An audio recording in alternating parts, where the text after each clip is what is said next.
बिस्मिल्लाहिर्रहमानिर्रहीम। देखें, अब हमारा आज का जो टॉपिक है वो नॉर्मल डिस्ट्रीब्यूशन हम लोग देखेंगे। नॉर्मल डिस्ट्रीब्यूशन असल में है क्या? अब ये आप समझ सकते हैं, normal distribution is the limiting form of the binomial distribution when the number of trials is very large and neither P यानी सक्सेसिव प्रोबेबिलिटी हमारी थी और क्यू यानी फेलियर प्रोबेबिलिटी हमारी जो है इज़ वेरी स्मॉल। नॉर्मल जो डिस्ट्रीब्यूशन जो है वो उसको हम गाशियन डिस्ट्रीब्यूशन भी कहते हैं, ठीक है। तो ये एक जर्मन मैथमेटिशियन था, उसने ये असल में इंट्रोड्यूस करवाई थी। तो हम नॉर्मल डिस्ट्रीब्यूशन के अंदर हम क्या करते हैं, अब देखिए हमारे पास जो चीज़ें अवेलेबल हुआ करेंगी वो हमें क्या किया करेगा, मीन और हमारे पास स्टैंडर्ड डेविएशन, ठीक है, ये चीज़ें हमें दे देता है। और फिर हमें कहता है जी आप इसकी प्रोबेबिलिटी निकालें। मीन और स्टैंडर्ड डेविएशन की मदद से हम डायरेक्ट प्रोबेबिलिटी नहीं निकाल सकते, तो उसके लिए फिर हमें एक स्टैंडर्ड नॉर्मल जो है यानी जी जो है वो कैलकुलेट करना पड़ा करेगा दरमियान। जी जो है ये क्या करता है कि हमारे पास एक्स और म्यू और क्या नाम है इसका स्टैंडर्ड डेविएशन, ठीक है, इनको कैलकुलेट करके यहाँ से हमारे पहले जी की वैल्यू निकाला करेंगे। फिर उस जी की वैल्यू को हम क्या करेंगे, जाके टेबल वैल्यू पे जाके हम देखा करेंगे। वहाँ से फिर हम प्रोबेबल जो नॉर्मल डिस्ट्रीब्यूशन जो है ना वहाँ उसके जो हमारा टेबल होगा वहाँ से हम टेबल से वैल्यू दे के फिर लिखा करेंगे, ठीक है। तो ये भी एक एरिया की फॉर्म में आया करेगी। तो इसका मतलब जब देखें ये असल में बायनॉमियल डिस्ट्रीब्यूशन जो होती है, जब उसका ट्रायल नंबर ऑफ़ ट्रायल्स काफ़ी बड़े हो जाते हैं, तो जब वो बहुत बड़ी तादाद में आ जाती है, तो इसका मतलब ये होता है कि फिर वो हमारी बायनॉमियल डिस्ट्रीब्यूशन जो होती है वो क्या करती है, नॉर्मल डिस्ट्रीब्यूशन यानी कंटिन्यूस डिस्ट्रीब्यूशन में चेंज होना शुरू हो जाता है, ठीक है। अब मैं आपको कीबोर्ड पे ले चलता हूँ, वहाँ पे आप देखिएगा कि आप लोगों को ज़्यादा उसका पता चलेगा। लेकिन वहाँ जाने से पहले आप हमारा जो लेक्चर है कोशिश किया करें कि डाउनलोड करने की बजाय आप इसको ऑनलाइन दिखाएं, ताकि देखिए एक टीचर का हमें यहाँ से ज़्यादा आपकी तरफ से सपोर्ट यही हो सकती है कि आप हमें जो है ना वो वॉच टाइम हमारा बढ़े, ठीक है। तो आप हमें जितना वॉच करेंगे उतना हमारा वॉच टाइम बढ़ेगा।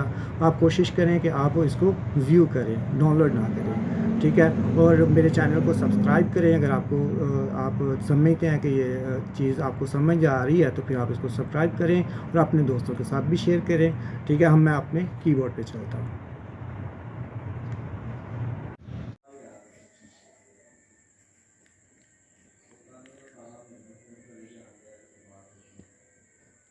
लेकिन ये चौथी हमारी जो प्रॉपर्टी है वो है the range of normal distribution जो है वो हमारे पास range the normal distribution range is क्या आ जाएगा, वो हमारे पास minus infinity to plus infinity तक होगा। ये कैसे minus infinity to plus infinity तक होगा, ये देखिए ये जब हमारे पास नॉर्मल डिस्ट्रीब्यूशन बनती है, ठीक है, इसका जो कर्व होता है ना, ये आप हमेशा याद रखें, ये कभी भी इस अपनी बेस लाइन के साथ नहीं मिलता, ये हमेशा इसके साथ आगे पैरेलल हो जाता है और ये minus infinity to plus infinity तक चला जाता है।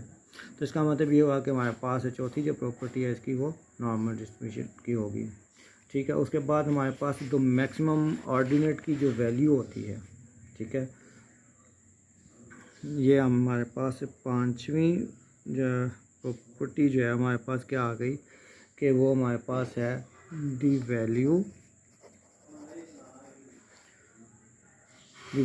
Of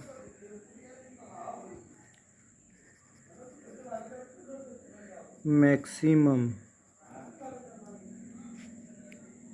ordinate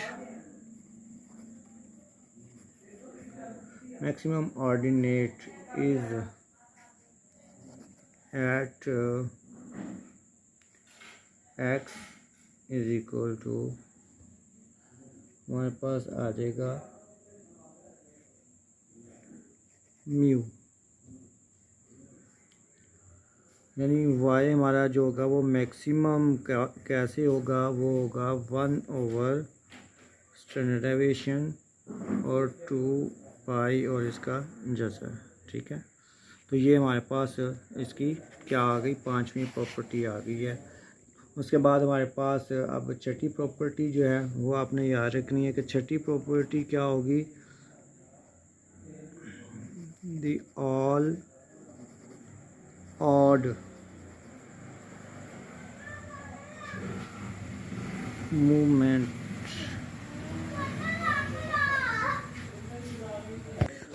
about mean is 0। यानी M1 आ गया हमारे पास, हमारे पास 3 आ गया, M5 आ गया, ये सारे के सारे ये होंगे हमारे पास क्या आ जाएंगे, 0 होंगे।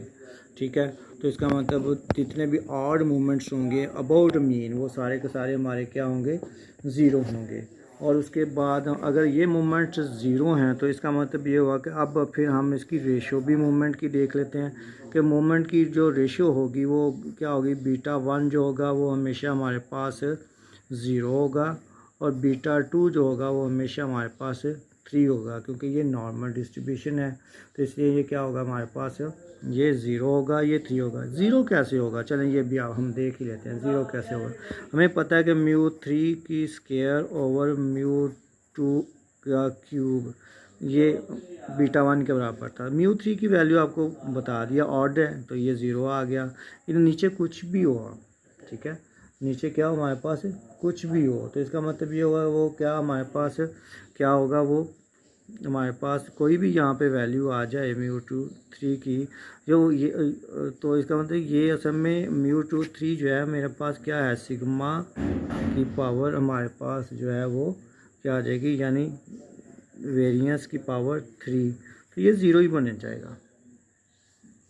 इस तरह β2 को अगर आप देखते हैं तो β2 का जो फार्मूला होता है हमारे पास क्या होता है, μ4, ठीक है, और उसके बाद आ जाएगा हमारे पास μ2 का हमारे पास क्या आ जाएगा, स्क्वायर आ जाएगा। तो μ4 जो होगा हमारे पास वो क्या होता है, हमारे पास क्या आ जाएगा 3 और ये हमारे पास आ जाएगा। और जब हम इसका μ2 स्क्वायर लेंगे तो हमारे पास क्या आ जाएगा, सिग्मा वेरिएंस की पावर 2, ये क्या आ गया हमारे पास 3 सिग्मा की पावर 4 ओवर क्या आ जाएगा पावर 4, ये आपस में कट गए तो बराबर हमारे पास आ गया 3 के। इसका मतलब ये हुआ कि हमारे पास β2 जो होगा वो हमेशा 3 के बराबर ही निकला करेगा। फिर उसने कहा है कि उसके बाद हमारे पास जो नेक्स्ट प्रॉपर्टी आ रही है वो आ रही है 8। प्रॉपर्टी जो 8 है वो क्या कहता है जी, हमारे पास जो फर्स्ट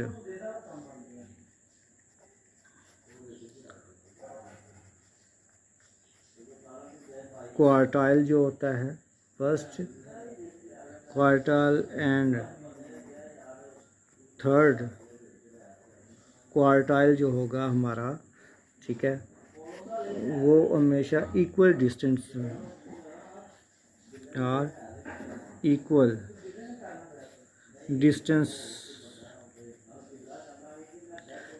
डिस्टेंस पे होगा, ठीक है, फ्रॉम कहाँ से, फ्रॉम मीन मीडियन कह लें, वो एक ही बात है ना, मीन मीडियन मोड हमारा सारे या मोड कह लें, इससे सारा एक के ही बराबर होगा, ठीक है, इक्वल डिस्टेंस पर ही होगा। यानी हमारे पास क्या आएगा, क्यू हमारे पास आ जाएगा 3 माइनस म्यू और हमारे पास आ जाएगा म्यू माइनस Q1, ये हमेशा आपस में क्या होंगे, इक्वल ही होंगे, ठीक है।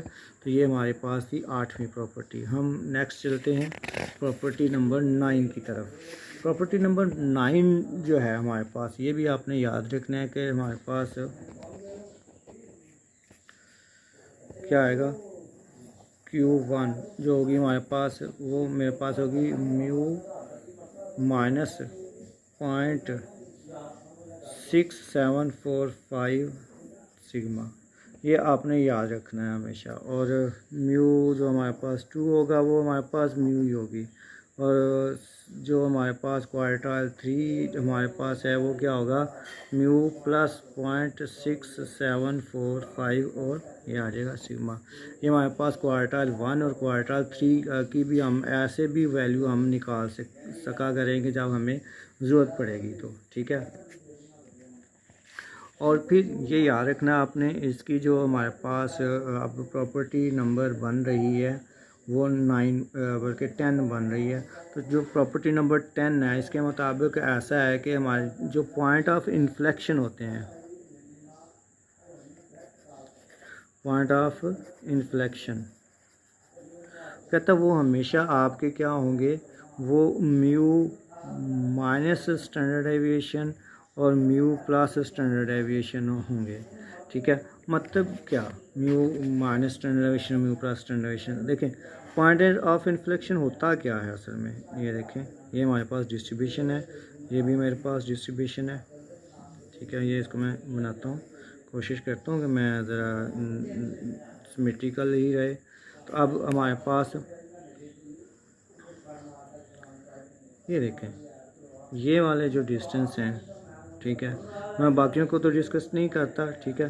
तो ये वाला जो है ये म्यू माइनस स्टैंडर्ड एविएशन है, क्योंकि ये हमारा म्यू है, ये हमारे पास म्यू प्लस स्टैंडर्ड एविएशन है।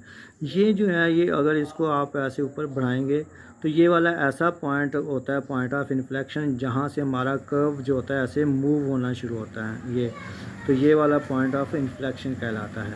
इसी तरह अगर आप इसका देखेंगे, ठीक है, तो ये वाला भी यहाँ पर ऐसा पॉइंट आएगा जो कि पॉइंट ऑफ इन्फ्लेक्शन होगा, यानी जहाँ पे पॉइंट हमारी डिस्ट्रीब्यूशन जो होती है वो कर्व अपना चेंज होना शुरू होती है, ठीक है। तो ये हमारे पास आ गया। उसके बाद हमारे पास प्रॉपर्टी एक हमारी 11वीं प्रॉपर्टी है इसकी, वो देख लें। वो क्या है हमारे पास कि हमारा जो मीन डेविएशन है, मीन डेविएशन चाहे वो इसमें क्या होगा, वो हमेशा आपने याद रखना है कि हमारे पास होती है 0.7929 सिग्मा, या इसको इन सिंपल वर्ड आप 4/5 स्टैंडर्ड डेविएशन भी कह सकते हैं, ठीक है। तो इसी तरह हमारे पास क्वार्टाइल डेविएशन जो होगी वो हम सिंपल यहाँ से निकाल सकते हैं, वो होती है 0.6745 सिग्मा, या इसको हम कह सकते हैं 2/3 सिग्मा। ये आपने याद रखनी है, इससे याद रखने से ये आपके जो होंगे, जो ऑब्जेक्टिव आपका आता है या क्विज़ आएगा इसके अंदर ये बहुत सारी इस्तेमाल होंगी, तो ये आपने याद रखनी है, ठीक है। उसके बाद हमारे पास नॉर्मल डिस्ट्रीब्यूशन के अंदर आपने हमेशा याद रखना है कि म्यू, ये हमारे पास समझने के प्रॉपर्टी नंबर 12 है कि क्या हमारे पास म्यू प्लस माइनस सिग्मा, इसके अंदर जो हमेशा आपका जो एरिया आएगा वो 68.27% होगा, ठीक है।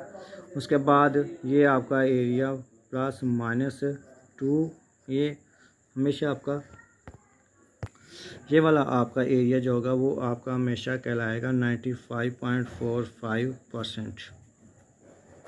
और इसी तरह म्यू प्लस माइनस 3 सिग्मा, ये हमारे पास आता है 99.73% एरिया, ठीक है।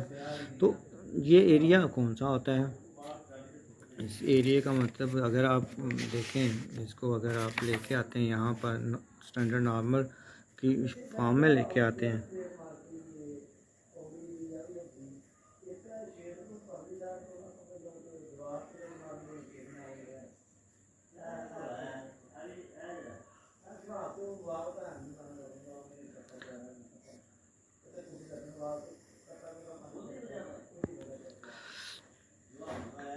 तो ये वाला जो हमारा म्यू कहलाता है, तो इसका ये वाला जो एरिया होगा पहले वाला, ठीक है, म्यू माइनस सिग्मा और म्यू प्लस सिग्मा, ये हमारे पास कितना होता है 68.27% होता है, ठीक है। उसके बाद जब हमारे पास ये वाला एरिया आता है, ठीक है, तो इस एरिया के अंदर जो एरिया हमारा ये वाला जो होगा ये हमारे पास क्या आएगा 0.45% एरिया होगा। इसी तरह अगर आप ये और ये वाला एरिया जो देखेंगे, ठीक है, ये वाला जब एरिया देखेंगे तो हमारे पास 99.73% एरिया होगा। तो ये हमारे पास टोटल इसका नॉर्मल की प्रॉपर्टीज़ आ गई। नॉर्मल डिस्ट्रीब्यूशन देख रहे हैं, तो नॉर्मल डिस्ट्रीब्यूशन जो होती है हमारी, अच्छा इसके अंदर हमारे पास जो वैल्यूज़ हमें दी हुई होती हैं वो होती हैं, देखें z की जो हमें नॉर्मल वो हमें x, म्यू और स्टैंडर्ड डेविएशन, ये तीन चीज़ें दिया करेगा। ये तीन चीज़ों की मदद से हम z की वैल्यू जो है ना वो कैलकुलेट किया करेंगे। ये देखें हमारे पास ऐसा होता है कि प्रोबेबिलिटी जो है, ये जो एरिया हमारा होता है, ये म्यू और स्टैंडर्ड डेविएशन जो है हमारी डायरेक्ट इससे नहीं निकल सकता। म्यू और स्टैंडर्ड डेविएशन, ये जो वैल्यू हमें गिवन होती हैं, हमें जो हमारी प्रोबेबिलिटी यानी एरिया जो होता है वो डायरेक्ट इससे नहीं निकल सकता। एक मिडल मैन चाहिए होता है जो कि हमें जी के नाम से हम जिसको जानते हैं, उसका फार्मूला ये होता है x minus mu over standard deviation.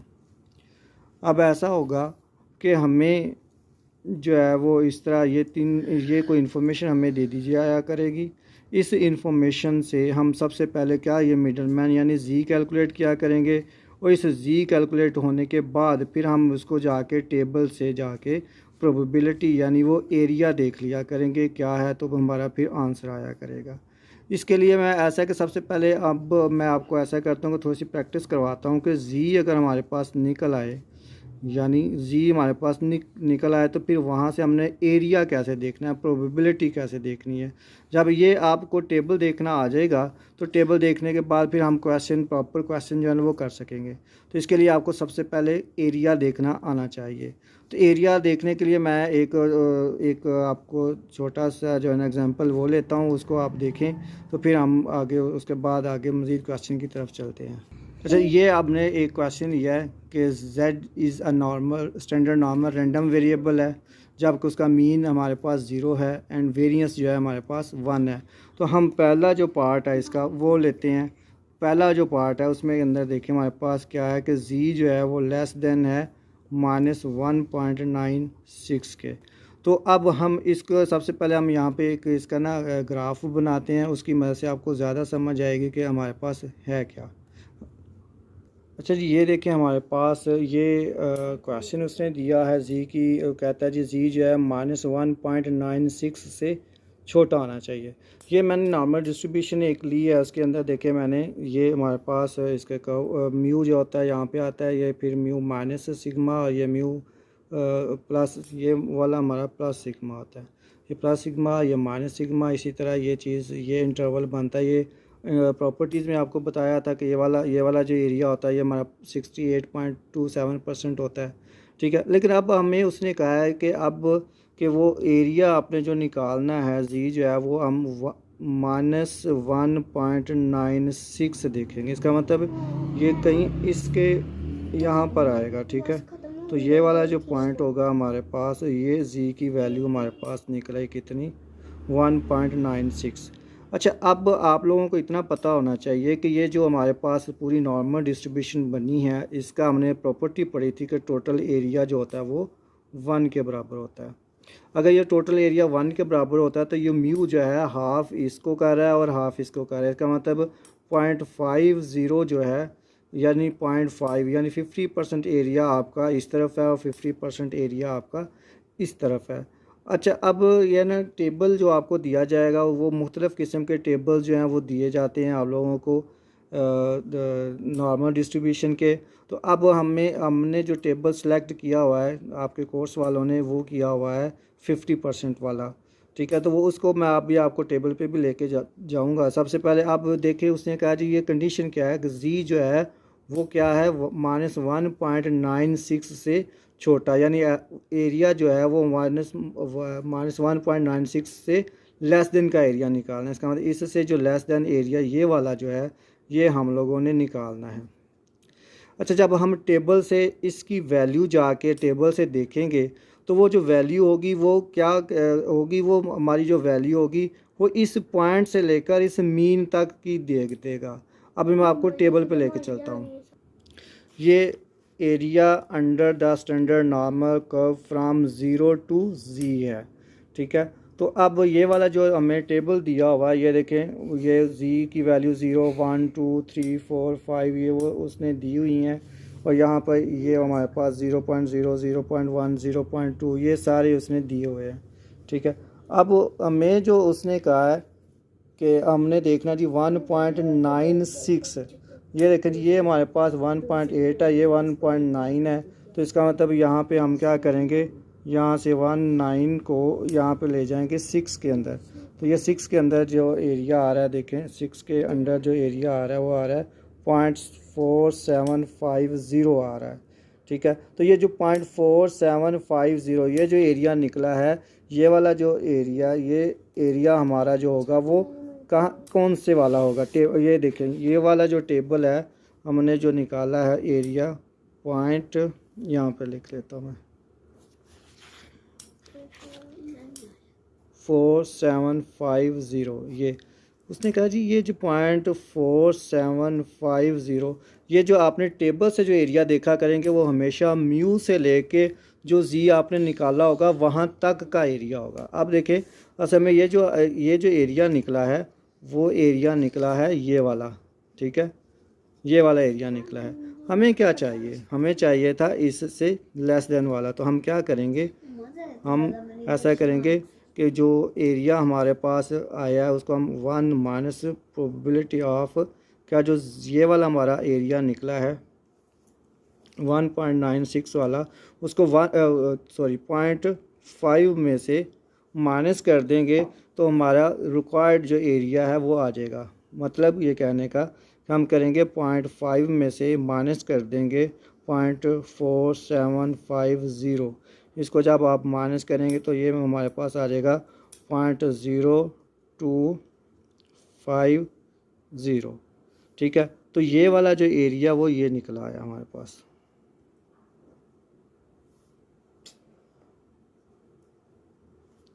तो उसने हमें, अब देखो आपको टेबल से वैल्यू देखना आ गई कि -1.96 को जब आप टेबल पे जाके देखेंगे तो वो जो एरिया निकला होगा वो हमारा ये वाला एरिया हमें देगा। तो उसको हम क्या करेंगे 1 में से माइनस कर देंगे तो ये हमारा एरिया आ जाएगा। अब मैं एक नेक्स्ट जो उसने दिया हुआ है, उसने कहा है जी आपने प्रोबेबिलिटी निकालनी है, जी जो है हमारा वो ग्रेटर देन होना चाहिए 1.96 से। तो इसका मतलब अब हमारे पास क्या होगा, जो हमने निकालनी प्रोबेबिलिटी वो निकालनी हमने, जी जो है वो ग्रेटर देन है किससे, 1.96 से। अब इसकी प्रोबेबिलिटी हमने निकालनी है। तो इसको हम देखते हैं कि टेबल वैल्यू हमारी क्या होती है, और इसको हम ग्राफिकली यहाँ पे ज़ाहिर करते हैं। पहले तो हम देखते हैं इस टेबल को, इसके मुताबिक अगर आप देखें तो ये हमारे पास, मैं यहाँ पे निशान लगा लाता हूँ, इसका मतलब ये हमारे पास ये अगर 0 है तो ये 1 है, ये भी 1 हमारा होगा। मैं अब डिटेल में ज़्यादा नहीं जाता, ये 2 आ जाएगा हमारे पास, ये वाला भी 2 आ जाएगा, ये हमारे पास -3 और ये वाला हमारे पास +3 का आ जाएगा। अच्छा उसने कहा जी एरिया, अब हमारा उसने 1.96 दिया है। देखें जब ऊपर वाले क्वेश्चन में आप देखते हैं तो -1.96 था, तो ये म्यू से इस तरफ था हमारे पास लेफ़्ट साइड पे। अब हम राइट साइड पे लेंगे क्योंकि ये 1.96 पॉजिटिव है, तो पॉजिटिव का मतलब होगा कि वो वाला एरिया जो होगा हमारा वो यहाँ पे आएगा, ठीक है। ये वाला जो एरिया होगा हमारा वो क्या कहलाएगा, 1.96 कहलाएगा। अब हमारे पास क्या होगा, हमने एरिया जो निकालना है इसको अगर हम देखें तो हमारे पास इसका मतलब यह है कि प्रोबेबिलिटी आपने जो जी ग्रेटर देन 1.96 की निकालनी है, उसको हम क्या करेंगे कि जो भी वो हमारे पास 0.5 में से, देखें जब हम इस टेबल वैल्यू को जाके 1.96 को देखेंगे, वो हमने पहले भी देख लिया, 1.96 को आपने देखा था वो कितना आया था, 0.4750 आया था। ये जो 0.4750 जो है वो क्या है, वो एरिया है between mu and that point जो हमने निकाला है। इसका मतलब ये होगा कि ये वाला एरिया हमारा, ये वाला जो एरिया है वो हमारा 0.4750 निकला है, ये वाला एरिया जो है। हमें रिक्वायर्ड एरिया क्या चाहिए, हमें रिक्वायर्ड एरिया जो है वो ये वाला चाहिए, उससे अबव वाला, ये वाला जो एरिया हमारे पास वो चाहिए। हमने ये वाला एरिया जो है ना ये फाइंड करना है। तो इसका मतलब हमें ये एरिया चाहिए, तो इसका मतलब क्या, पॉइंट जब हम टेबल वैल्यू देखेंगे तो वो मीन से लेके वहाँ तक, यानी ये टोटल एरिया हमारे पास क्या है वो 0.5 है। अगर 0.5 में से ये वाला एरिया निकाल दिया जाएगा तो बाकी क्या बचेगा, ये वाला एरिया बच जाएगा। तो इसका मतलब ये होगा 0.5 में से आपने प्रोबेबिलिटी जो है वो निकाल देनी है किस चीज़ की, z जो आपने देखेंगे 1.96 को। इसका मतलब देखो इसका भी आंसर वही होगा, 0.5 में से हम निकाल देंगे एरिया जो हम लोगों ने निकाला है 0.4750। इसको जब आप माइनस करेंगे तो वो हमारे पास वही एरिया आएगा 0.0250। यही हमारे पास इसका 0.0250, यही हमारे पास इसका आंसर कहलाएगा।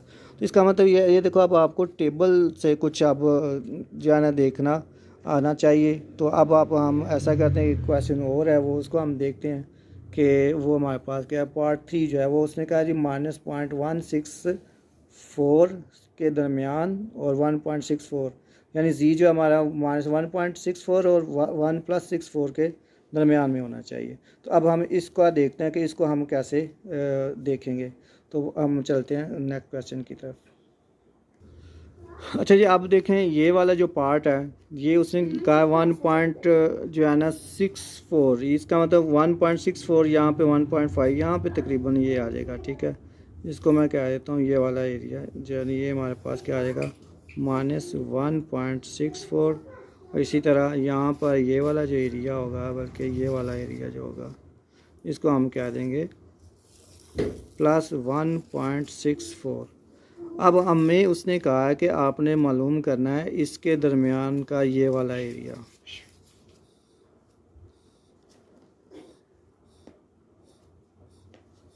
तो ये जब आपने एरिया मालूम करना है ये वाला एरिया, तो अब हम क्या करेंगे कि टेबल वैल्यू देखते हैं जाके। तो हमारे पास देखिए 1-1.64।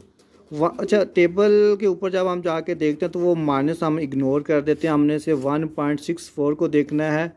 वही वैल्यू माइनस की भी होगी और प्लस वाली भी होगी, वो सिर्फ और सिर्फ प्रोबेबिलिटी है ना, प्रोबेबिलिटी तो माइनस को नहीं, प्रोबेबिलिटी तो हमेशा पॉजिटिव रहती है।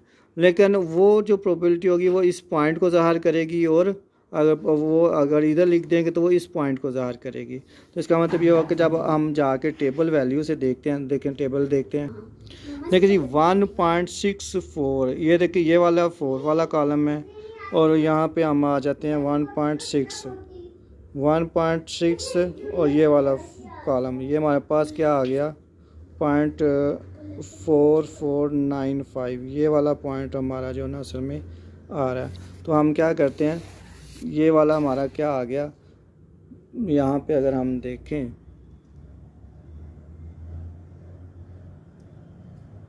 0.4495, यानी ये वाला जो एरिया, और इसके लिए भी यहाँ पे भी वही सेम वैल्यू है। तो ये हमारा क्या आएगा 0.4495।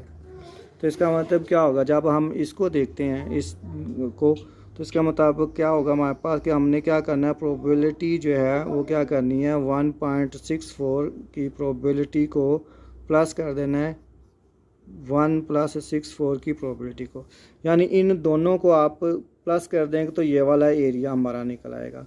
तो इसका सो सिंपल सा अब हमारे पास आएगा 0.4495 और प्लस आ जाएगा 0.4495। जब आप इसको ऐड करेंगे तो मेरे पास आ जाएगा ये 0.8990, यानी ये वाला जो एरिया है मेरे पास वो आ गया 0.8990, यानी ये टोटल जो एरिया हमारा, ये टोटल जो एरिया है वो आ गया हमारे पास 0.8990। तो ये हमारे पास आंसर आ गया। अब आप देखो, आपको ये अगर जी की वैल्यू आपके पास निकल आए तो फिर अब आपको आसान हो जाएगा कि हम लोगों ने क्वेश्चन को आगे सॉल्व कैसे करना है। ठीक है, अभी मैं सिर्फ आपको जी की मुख्तलिफ वैल्यूज़ जो है ना वो लेके आपको बता रहा हूँ। अब इसके बाद वाला जो हमारा फोर्थ पार्ट है उसको हम देखते हैं। अच्छा, ये वाला क्वेश्चन देख के उसने कहा जी -इन्फिनिटी से लेकर x जो होगा वो -इन्फिनिटी से बड़ा है लेकिन 1.26 से छोटा है। हम ऐसा करते हैं 1.26 जो बनता है पॉइंट वो देखते हैं। यहाँ पे देखें जी, ये हमारे पास 1 आ गया, 1.26 कहीं यहाँ पर इसके दरमियान में ये वाला आ जाएगा, ठीक है। तो ये मेरे पास वैल्यू आ गई जी की 1.26, ठीक है। ये जो जी की वैल्यू 1.26 निकली है। अब इसके मुताबिक क्या कह रहा है वो कि अब आपने क्या करना है कि ये वाला एरिया मालूम करना है, 1.26 से छोटा सारा वाला एरिया जो है, लेकिन -इन्फिनिटी के लिए जा रहा है तो इसका मतलब ये सारा एरिया जो होगा हमारे पास ये कहलाएगा।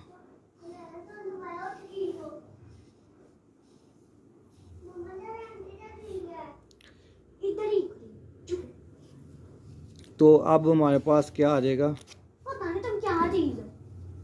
कि अब हम ऐसा करेंगे कि इसके अंदर प्रोबेबिलिटी हमारे पास जो अब ऐसा होगा कि देखिए ये जो एरिया, ये वाला एरिया तो आपको पता चल गया कि ये वाला एरिया हमारे पास 0.50 है। इसका मतलब 0.50 के अंदर हम प्लस करेंगे ये वाला जो एरिया निकलेगा, इसका मतलब प्रोबेबिलिटी वाला जो जी है हमारे पास जब 1.26 जब हम इसको टेबल से देख लेंगे तो ये वाला जो एरिया होगा इसको 0.5 के साथ आप ऐड कर लेंगे। तो अब हम टेबल से ये वाली वैल्यू देखते हैं। ये देखें जी, हमारे पास क्या है कि ये हमारे पास आ गया 1.2 और ये हमारा 6 आ गया, ठीक है। ये देखें 6 ऊपर 0.3962, ठीक है, 0.3962।